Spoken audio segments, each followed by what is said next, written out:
Okay, perfect. I will be interviewing Edward Hubbeck, and the address will be 4847 West Lother Drive, Dallas, Texas, 75214. The date is 11/9/2018 at 10 in the morning. My name is Melissa, and I will be interviewing Edward on the topic of, on the Korean, correct? Cold War. Cold War. All right. And the time would be at 10:09 a.m. 10 in the morning. Perfect. All right, we will be starting. When and where were you born at? I was born in Louisville, Kentucky.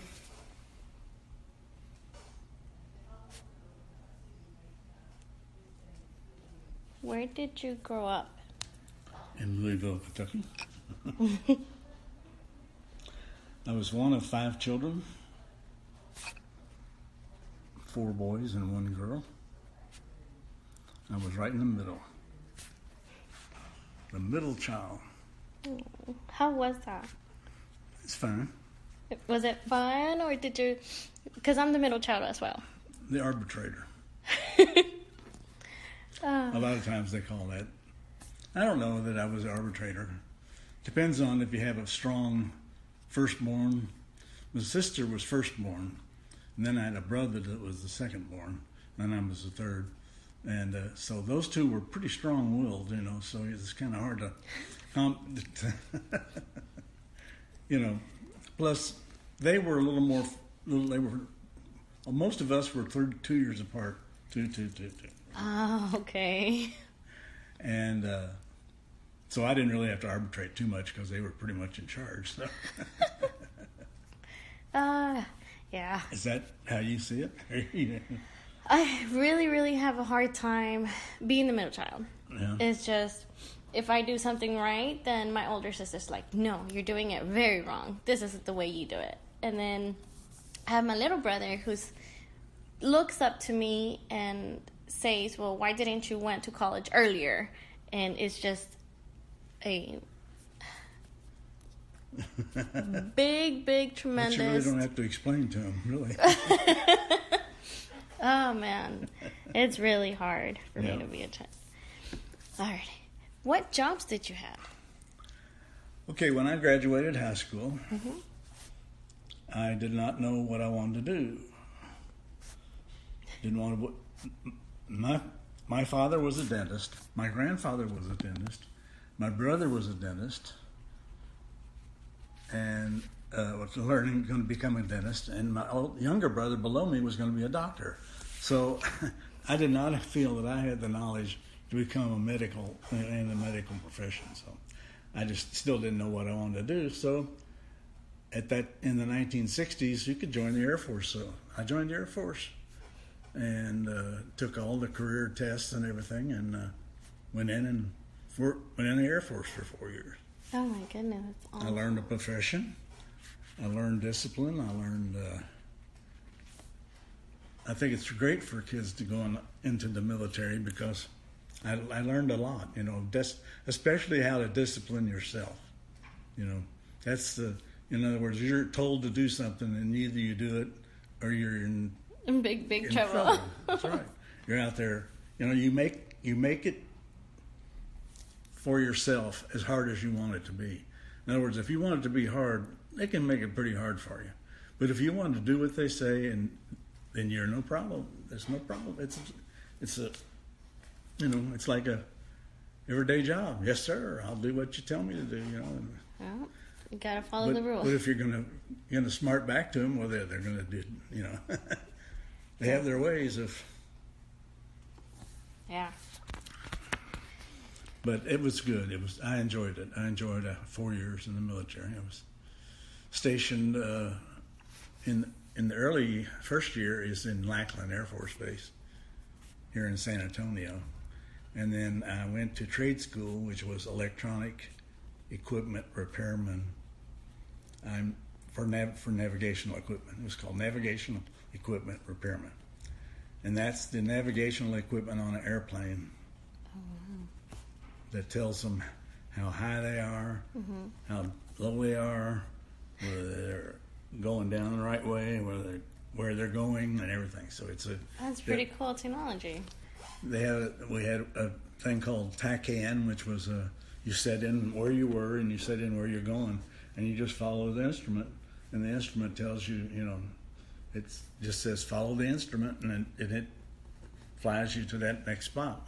Wow. Because there's these sites all around the United States, and you fly to a certain site, and then you go to another site to navigate, so you wouldn't have to get lost, So it's basically like a GPS. Yes. Wow. Pre-GPS. It's pretty cool. We had to have the sites on the ground. Now they're in the sky, so and there are a lot more of them up there than there used to be on the ground. So. Oh man. Yeah, I once wanted to be into the Marines, but then it shifted me to another direction. Yeah. Okay. Let's see. Do you know any stories about your family first came to the United States? Yeah. My family came from a town in Germany called Bruchsal. Bruchsal,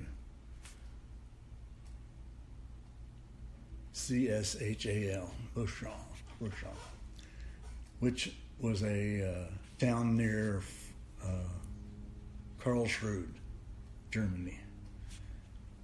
And there were 5 brothers that wanted to leave Germany in the 1860s.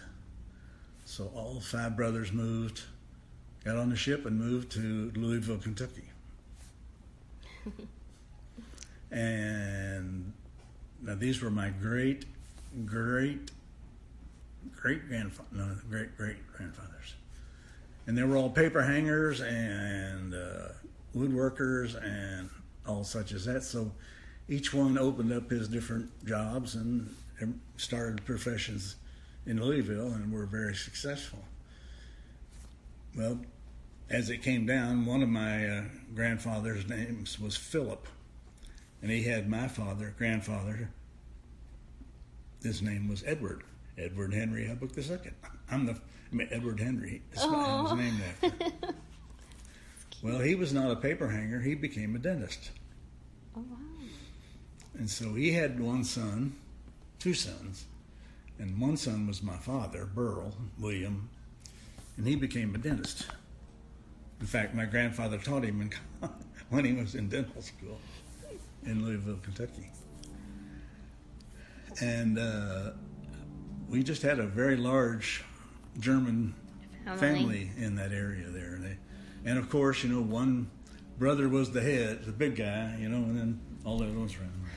I didn't know much of them or anything like that. I just learned from my father, that he had all kinds of, they had all kinds of family and everything. And then he met my mother in Louisville. He was a dentist and she was a nurse. And I guess he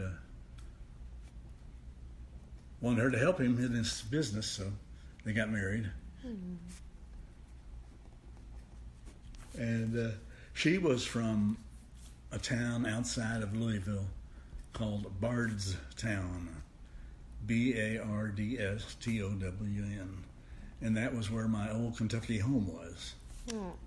That they always sing about and everything. It's about 35 miles south of Louisville, and it had a very religious. It was a very Catholic community area. They had a beautiful churches and everything. And my mother had 6 sisters and 2 brothers. And my father had 2 brothers. Just one brother, him and his brother. And we always had family reunions, both sides of the family.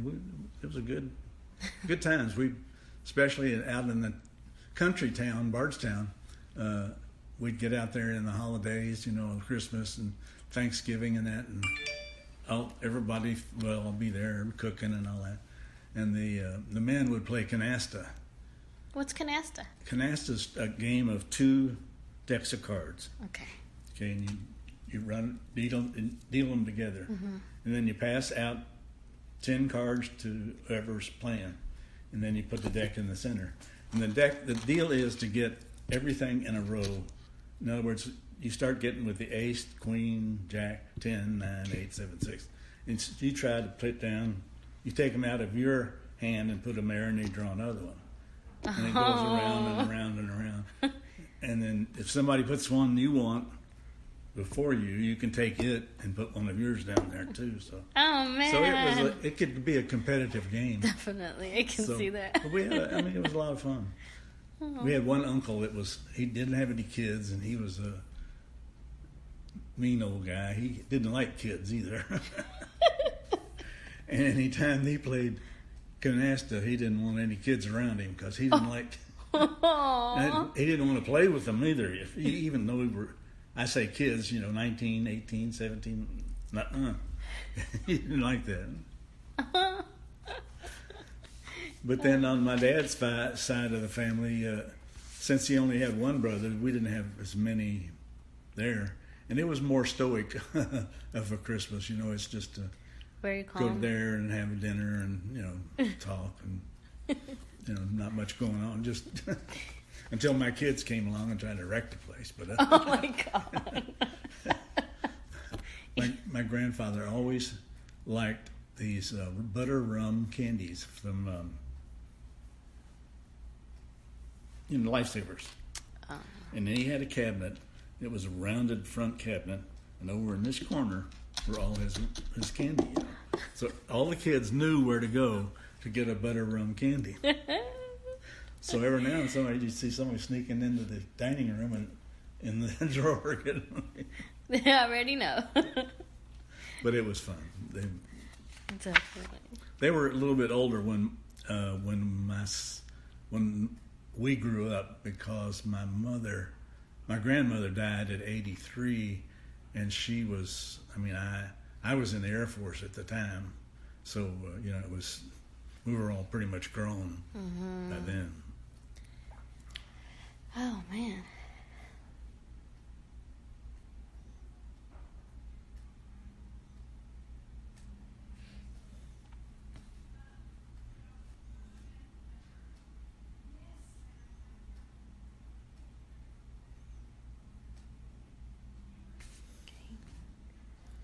Do you want more information after I got out of the service?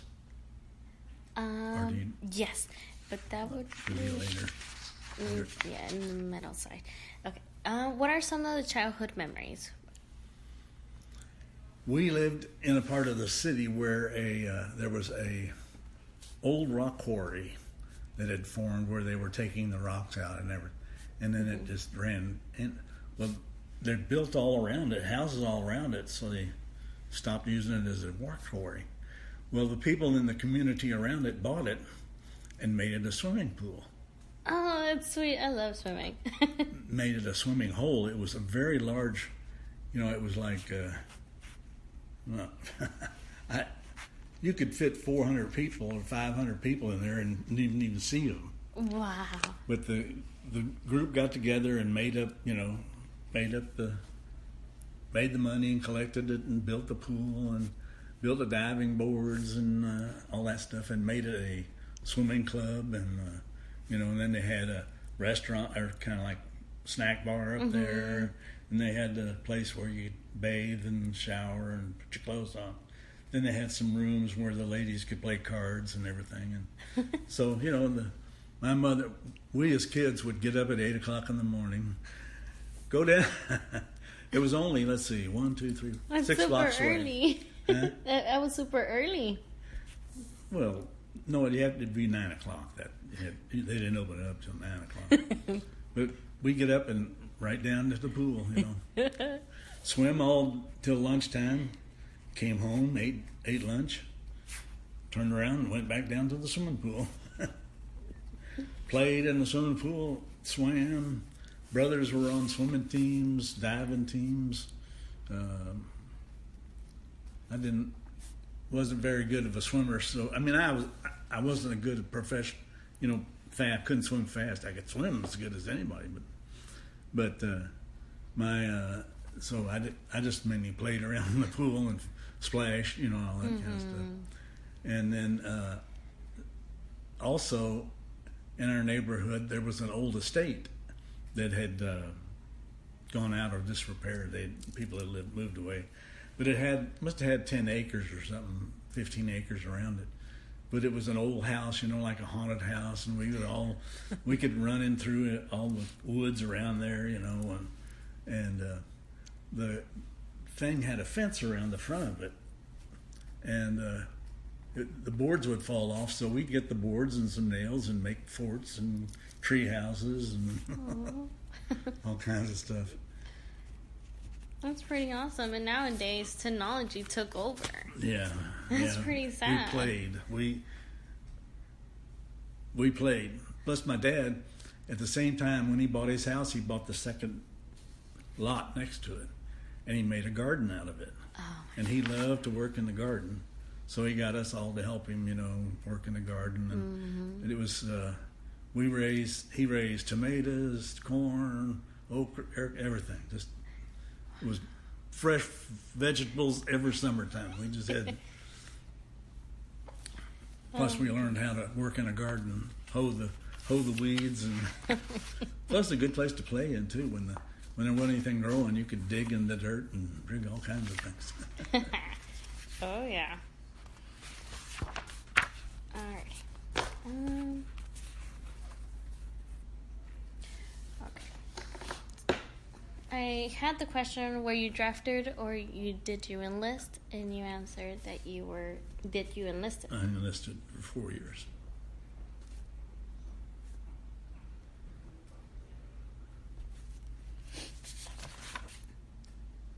Why did you join? To learn a career.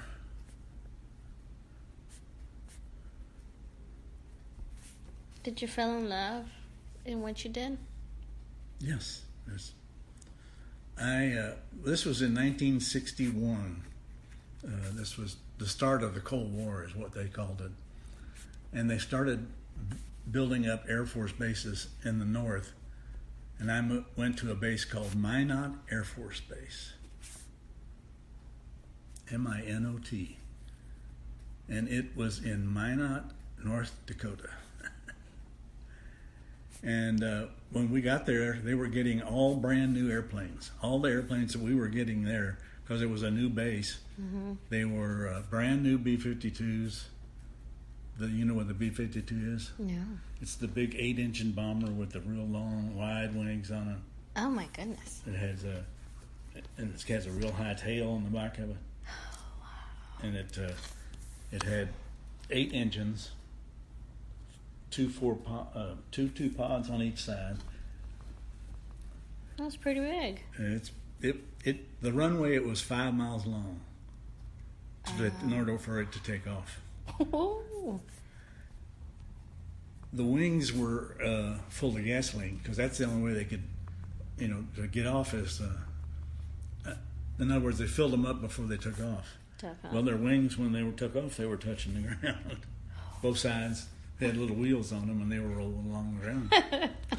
As soon as they cranked up the engines, you hear this, and man, and all of a sudden there's this big, gigantic bomber taking off. Wow. And I just loved it, because I got to go inside of it and talk to the pilots, and they'd tell me what was wrong with the piece of equipment that they had. We debriefed. The pilots flew all the time for training missions. They would have probably 8 or 9 training missions a day, because we had 9. I think we had 10 bombers and 8 tankers. Now, the tanker was a plane that refueled the bombers in flight. They were called KC-135s. So we repaired both the bombers and the tankers. So I got to work on both. And so when the pilots came in, they debriefed and said, well, this instrument, all the different groups came in. like I was in what's called armament and engineering, or it was called nav aids anyways, and they would bring the pilot or co-pilot and say he would tell you what was wrong with, if he had something wrong with his piece of equipment and what it did, and he'd write it up in the book, so the plane couldn't go anywhere until they fixed everything that these guys came back and said was wrong with it. And so we debriefed the pilots, and it was fun to climb around and find out where all this equipment was in this gigantic airplane. Oh man, I bet. The Air Force tanker was the old Boeing 707, the old first jet, and it had a half a deck. It was empty, and the bottom of it was full of gasoline. And it would carry 190,000 pounds of gasoline, or aviation gasoline. And in the back of it, there was what's called a boom that would drop down, and the airplane would fly up behind him like this, and he had a hole in the top right there with doors on it that would open up. And the pilot would fly up behind the tanker, and the boom would be dragging down there, and it could be flying like this, and it had a man flying the boom, a boom operator.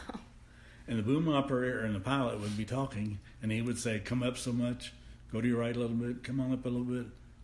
He'd drop that thing in there. Oh my God. In 10 minutes, he'd have him full up. Wow. He packed it back up again, and he'd pop it back out and said, "You're full, go ahead." And they'd usually they could fuel two of the big B-52s at one time. And so we had the navigation. Some of the same equipment was on the bomber that was on the tanker. So, I repaired equipment on both the tanker and the bombers. But it was really fun. But it was the only thing. It was so cold up there. That was But we were always equipped with the most warm gear you could have. In other words, you had a parka, and you had these. We called them bunny boots, but they were warm, and parkas, and jackets on side and stuff. But you'd still get out there and in that cold weather and have to. One time we had the nose on the aircraft would come off, and it had 36 fasteners around it like this. And then you could take the nose off, and they could fix the radar, because the radar was right in there. Right there.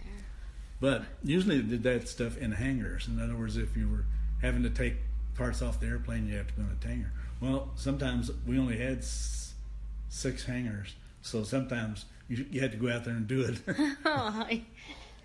So they had these little motorized heaters down on the ground, and they had these big orange hoses on them about that.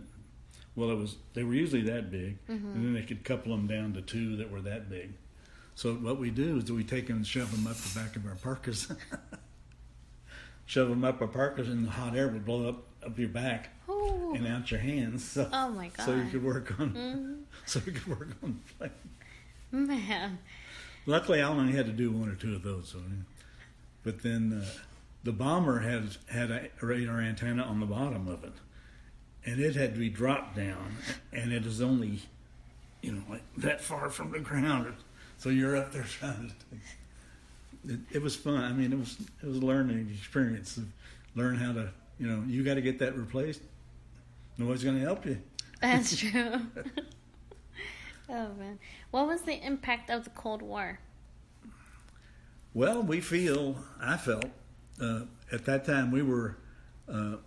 Flying bombers around the United States 24 hours a day, 7 days a week. One bomber would take off from whatever station, either Minot or Florida or whatever, and they'd take off and fly around the world.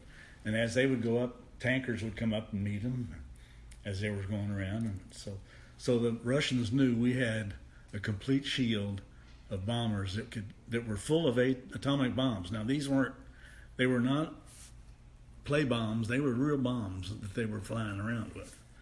So the Russians and everybody knew that we had a complete force of bombers going around the country all the time, so that they could not penetrate it without retribution real fast, you know. So they could see that going wrong real quick. yeah, and then at that time, Russia tried to put some missiles in Cuba. John Kennedy said, "No, you're not going to do it," and Nikita Khrushchev said, "Yes, we are." In fact, they were already putting them in. They were putting in the things and everything. And finally, the Americans, we blockaded Cuba with our marine, with our Navy, and finally they broke down and said, "Okay, we'll take them out of there." So we did stop one thing. We stopped things from happening. In other words, we didn't fight, but we were there if we needed to, and they knew it. And so I think that's what was the big thing of the Cold War, is that we protected the United States from anything happening. They couldn't surprise us. We also put some special radar up in Canada that looked over the holes, so we could see if any Russians were coming from that way too. But that wasn't anything that wasn't in my. I was in a division called Strategic Air Command, SAC it was called. And they ran the Air Force bombers. He was in charge of the whole command. His name was Curtis E. LeMay, General Curtis E. LeMay, and he was quite a general. He'd always walk on around with a cigar in his mouth, and they'd tell him, "Sir, you're not supposed to be having a cigar on the runway here with the." Oh, it wouldn't go off. But we was content in making it happen, and it happened. So, So was he strict? just with his boss, with that his crews were always ready. In other words, they'd practice and practice and practice. What they do is they take trailers all around the United States and go into the desert or somewhere. And in this trailer was all this electronics gear. And it was supposed to look like a town, radar-wise. In other words, and these guys were in there monitoring those airplanes as they were trying to bomb them. And they would score them on how close they came, how well they did getting in, sneaking into, and them not seeing it, and then how close to the target were they when they dropped their bombs. In other words, they would go bombs away. No bombs would go. It would just be a signal. It would be a beep, and they could measure the time and tell how long it took. So if a bombardier got a direct hit, it was called a shack. A shack? Yeah. In other words, they hit the shack. And so the pilots were always, and navigators and bombardiers were always getting on each other about, well, you messed up my shack, or you did this. Each one of them was graded. The navigator was graded, the pilots were graded, the bombardiers were graded. So it was very good training for them. They knew exactly what they were doing all the time. And every base had an alert pad. All the bomber bases. And on the alert pad, there was always 2 or 3 planes that were loaded and ready to go. They were all checked out. All the checkout was done and everything. And all the pilots stayed in a little hangar right there, or stayed in a house right there. And they were called the alert bombers. So if something happened, they were automatically right they there. They ran out, the engine started it, and they took off. Wow. In other words, it didn't have to do any pre-flights. every morning they'd get up and pre-flight it, make sure nothing was wrong, run through. But while they were in their hangar, anytime, day or night, and sometimes they'd do it just to get them up. In other words, sometimes they'd set them off. The command would set them off, and one would have to take off. Oh. Just to to practice that part of the mission. They were ready to go. So they were always ready to go, and they were always, in other words, if you had a problem with the one on the alert pad, you better not leave it there very long. If it's gonna, it may be needed. So, but it was pretty structured, and it was a good thing. Also, there were 2 tankers on there too, so they had the tankers and the bombers were both ready at the same time. So the guys lived there for a week, had a week on, and then another crew from another. So they would change shifts? No, they would change crews. In other words, the crew itself for each bomber, there was a crew of these guys all worked together. The pilot, the co-pilot, the navigators, they were all in one crew. Okay. And so they would be rotated into this security bunker. I mean, they had enough pilots and it was every once a month or something like that. But the crew stayed there and lived and ate and get ready, practice, and this. So how did they deal with their family and by staying there stationed? Well, most of the pilots lived on base, and the bases had, homes for them, and so they weren't very far away, or they could live close. They could live in town if they didn't have enough, or they weren't high enough rank. In other words, base housing went to rank, and and it was full so many. So the junior officers and that could live off base, but they had to be, Tops. Ready. They knew what the whole situation was. But it was okay for the families because they knew where they were, and Definitely. it's like any war. What your family goes through, you have to work it out with your family. As to when you're gone, and what. I feel so sorry for these guys that went over to Afghanistan and all that stuff. Oh, it's horrible. I'm kind of glad I'm as old as I am. Didn't have to go in and do all that stuff. I never had to fire a rifle or never had to shoot a gun. I mean, I did have to qualify to use one in case we ever needed to, but never shot anything, never shot anybody, never. That's good. Yeah. Do you recall the first day in service? The first day in service. Yes, it's pretty. We all got on a bus, they came from all over the country. They filled, in other words, each at Lackland Air Force Base, they filled a flight of 25 or 30 people, and they all trained together at the same time. So you had to wait till all the people got there to get it started, to assign a sergeant, a training sergeant, to train them and everything. So here we all come in on buses and, looking how we looked back then, whatever. And you'd have these sergeants that would be yelling at you and screaming, "Stand up straight, walk this way." They started at you when you got off the bus. In other words, man, let's march. You don't know how to march, and You're trying stand to up shape straight. you. Yeah, straight. Oh man. Stand up straight. I always had trouble with my right and my left. When we were marching, they'd say, "March right," and I'd go left. So the guy made me pick up a rock and put it in my right hand and said, "And when we march, when I say right face, you go rock face." Oh.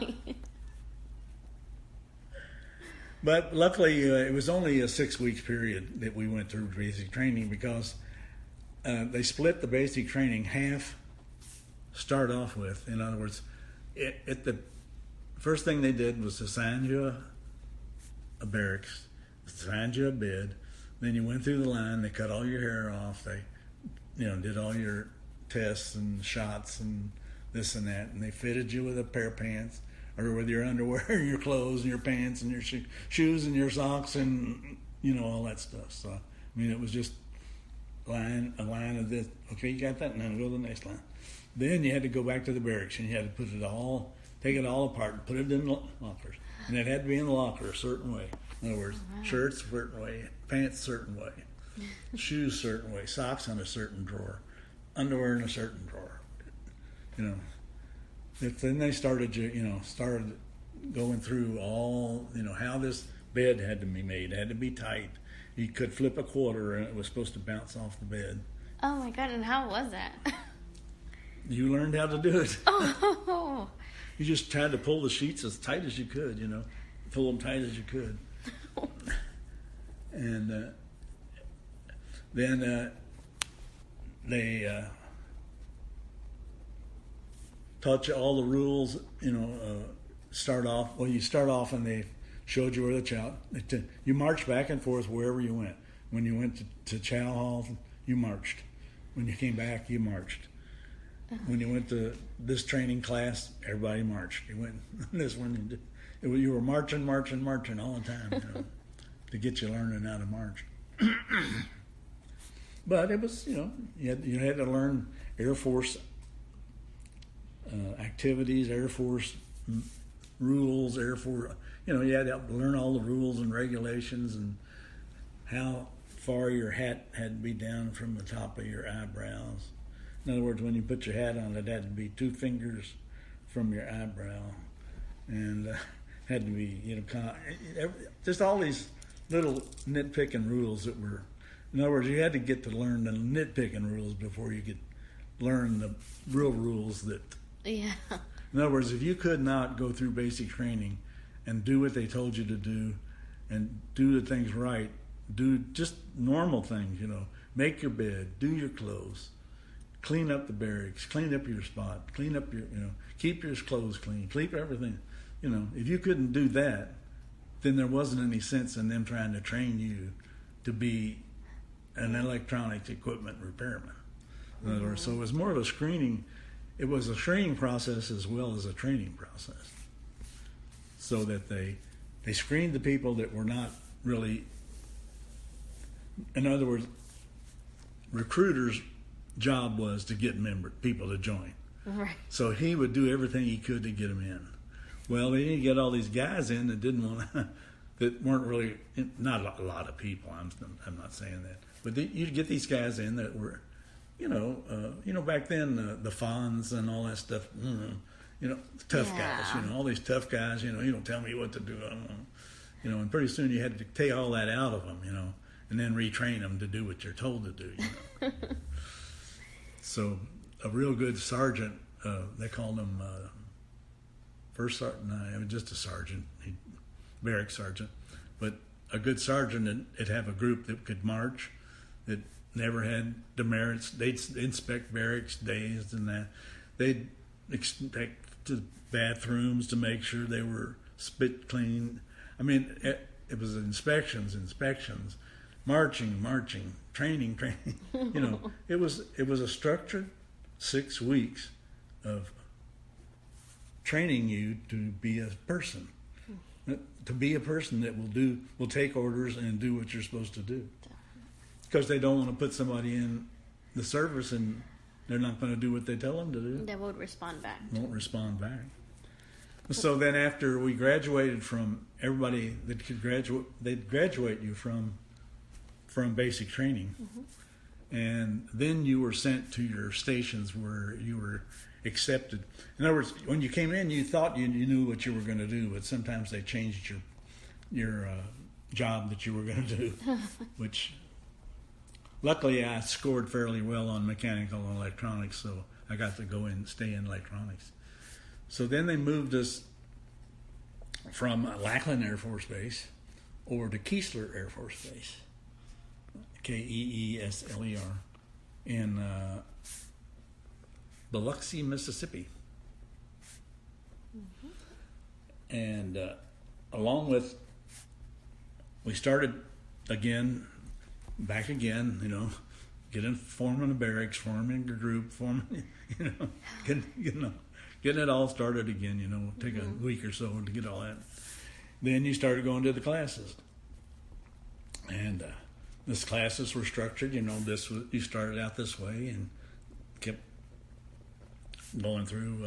First, you learned basic electronics, how electrons flowed and resistors slowed them down, but you had to learn the basic of the equipment,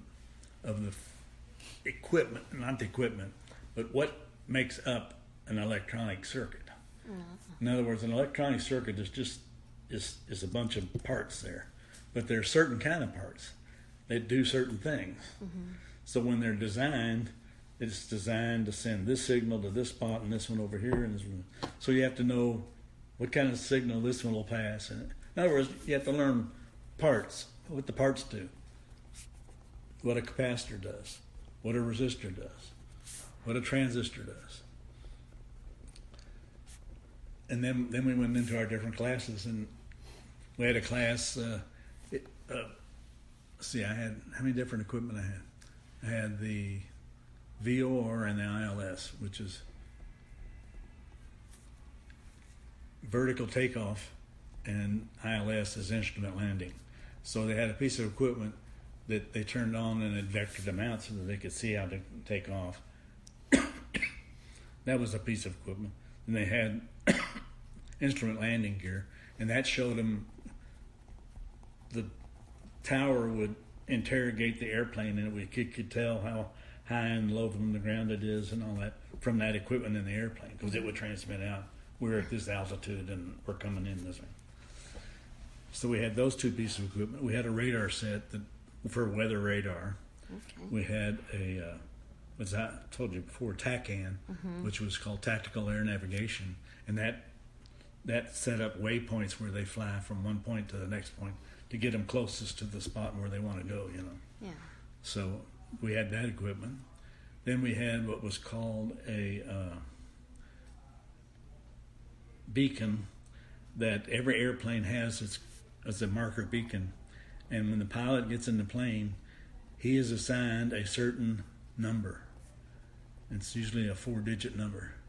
And he's the only one, that plane's the only one, and he clicks it in his box, and that box transmitted that number all the time. So they knew who it was, marker beacon, And then also in the bomber, they had a radar that worked with the tankers so that they could see where they were from each other and things like that. So we had that piece of equipment. So it worked in both planes. It worked in the tanker and it worked in the bomber. And so, we were working on all the same equipment, but it would go in one in a bomber, or it would work either way. One in a bomber, one in that radar would beacon out, and the pilot could see where the tanker was, from pretty far off. He could find the tanker. So that, you're up in the sky. Where are you? Where are you? So they just turn on the beacon, and then they found them and then refueled. Alrighty. Do you remember your instructor? Huh? Do you remember your instructor? Nah. No? I remember my instructor. Now that after I got assigned to my base, I knew all those guys there pretty well. Yeah. I don't even remember my instructors because we were in there 4 or 6 weeks, something like that. So it would go by real quick. Yeah, real quick. Because I was in 4 years, so a year of that was training. So they only had 3 years of me to do the work. So after we all passed all those different courses, then you were assigned to the base. Yeah. And then it wasn't quite like as large a group would leave. In other words, out of a class of 20, maybe 2 or 3 would go to one base, 3 to get another one. And they wouldn't only work on B-52s; they would work on the equipment that we had. Worked on all other airplanes too. In other words, fighters had them. These big boxcars, all these big plane. Every plane had most of this equipment in it, except for the refueling equipment and stuff like that. But as far as all the navigational equipment, it was pretty much same throughout the Air Force for all the different equipment. Now, fighters were sometimes different because they couldn't have as big of a piece of equipment in their plane to do the same thing, so they would pare down the equipment for them. But we were given a pass and the money to go, and said, report to Minot, North Dakota. When did I get there? February 24th, 1961. 1961. Perfect. So I went to Minot, and they introduced me around and said, here's your armament and engineering squadron you're in, and here's your barracks, and here's the chow hall, and report to work. Oh, man. When you went into work in the field, when you went to work for the job you were going to do, they always assigned you another person to work with you. In other words, you were what they called OJT, on the job training. So they always had a senior airman, one that was already, in other words, you were trained and then you were given a code, like with 050, 051. 050 you were junior, 051 you knew a little bit, 052, 053, 054, 055. In other words, the higher up, you knew more about it. And usually the sergeants and that in there were the 05s, 5s. But you'd work with one guy on one piece of equipment until you got used to you'd shadow him, wherever he went, and it was pretty good. Yeah. Good thing, because the equipment, the way they had it was, if it was bad in the airplane, all you did was take it out, take it into the shop, and get a new one and put it back in. In other words, we always had reserves that were, in other words, all the equipment that we brought in to repair were repaired and put them on the shelf as repaired units, working units. Yes. So when you went into a plane, took the bad one out, you took a repaired unit and you put it in. So you wouldn't wait for weeks to fix that part on that plane. Yeah. You always had a piece available. It's right there and then. It's right there in the hangar, in the shop. And so this is pretty interesting, Yeah. How did you get through with everything for those 4 years? How did I get through it? Man, I loved it. I loved airplanes, man. I got to fly on a B-52. I got, while I was in there, I got to go what they call temporary duty. And they took a flight of fighters from the United States over to Spain. And the sergeant would pick out because they used to have to send a crew along to repair the equipment if we needed it, along the way. And so the sergeant in charge of the department would pick out the people that he thought deserved to go and go on the flight with him.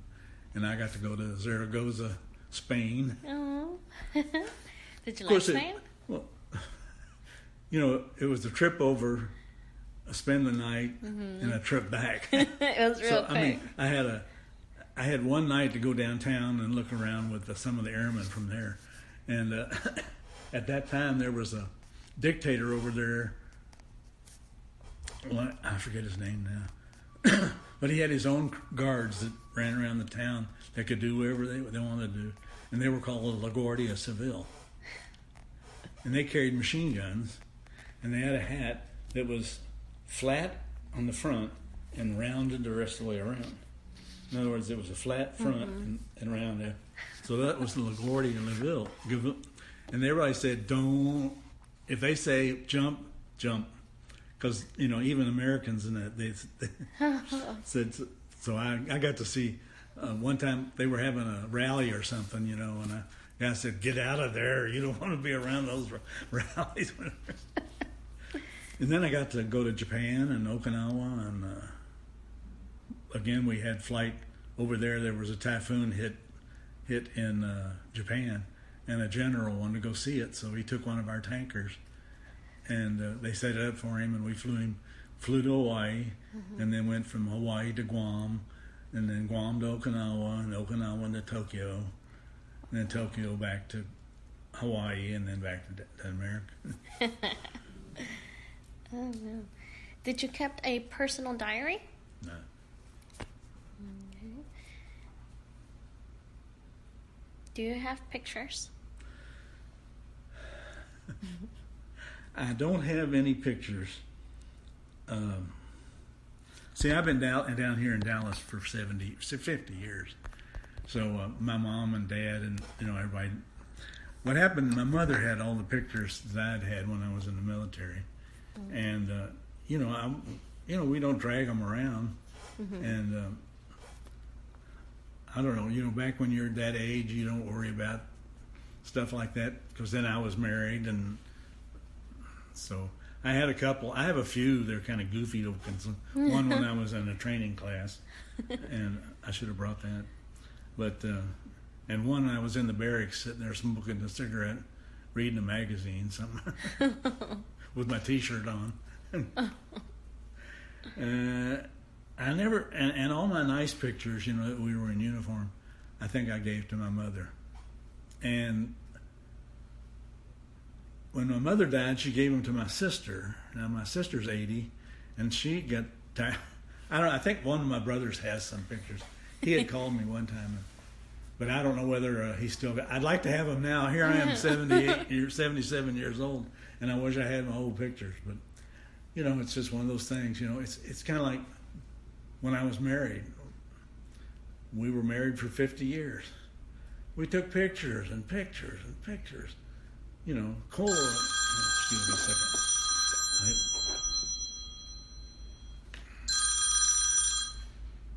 Hello?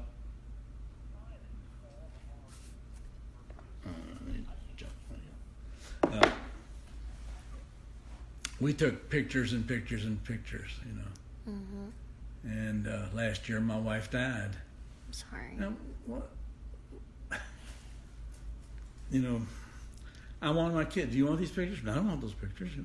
And we moved here because my wife had Parkinson's and she was in real bad shape. It was just one thing after another. She had a foot that would turn out like that and start going like that, and her legs would jitter and her arms would hurt. And so I decided to sell our house and move here because we could get some, a room with two bedrooms and somebody could help us out sometime. Because I was a caregiver for 20 years, trying to take her to every doctor, every nurse, and everything I could to help her, and I couldn't do it.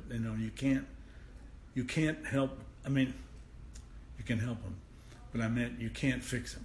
Yeah. You cannot fix someone that's with some of these diseases, and it just, it takes a toll on a person after a while.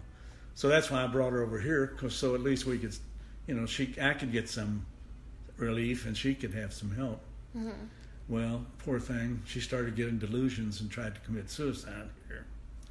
Well, they kicked her out because they don't want people in here with suicidal tendencies. No nursing home will allow. Well, I guess some will, if they have a psychological. But they don't want people in there that'll do that. So I had to find some place for her to live. So I had to move her into what was called a group home, and what is in Dallas area all around.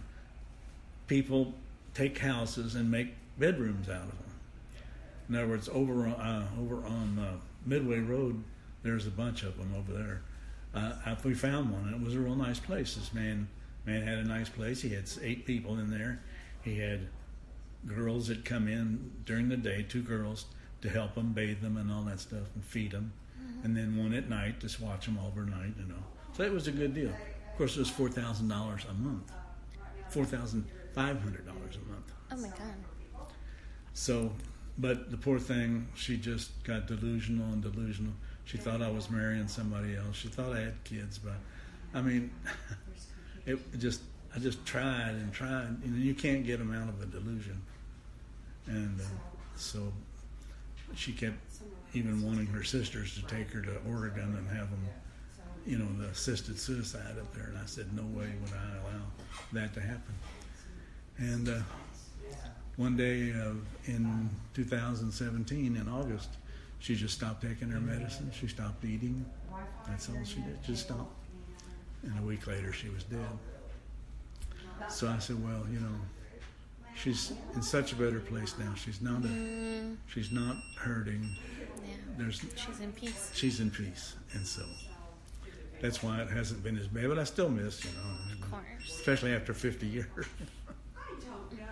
I get it. I'm sorry. I get off on things. No, you're fine. Let's see. What was the food like? The food, well, luckily when we moved up there was a new base, and the tanker, everything was new, so they were giving them double rations up there. In other words, they were giving them. We had steaks. I mean, we had T-bones. We had Wow. baked. We had just great food. Mm-hmm. Well, then when they commissioned the base, it went down from there. Oh. The food was always pretty good.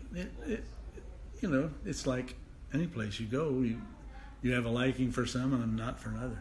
The only thing they did every Friday is they didn't cook anything, but they took the OK rations from World War II and they opened the cans and cooked those up and fed you that. Oh, That's what you got to eat for Friday afternoon, for Friday night's dinner, because they figured, well, everybody wasn't going to eat that crap. So, excuse me. No, they were going to go downtown and eat out. So that why fix up with nice food when? Mm-hmm. So, but anyway, even that, some of that stuff was pretty good. But how did you stay in touch with your family? I usually called home once a week and talked to my mother, and see how they were doing. Perfect. Didn't write many letters. I wasn't a letter writer. But we got 2 weeks vacation every year, so or a week's vacation. Might have been a week's vacation.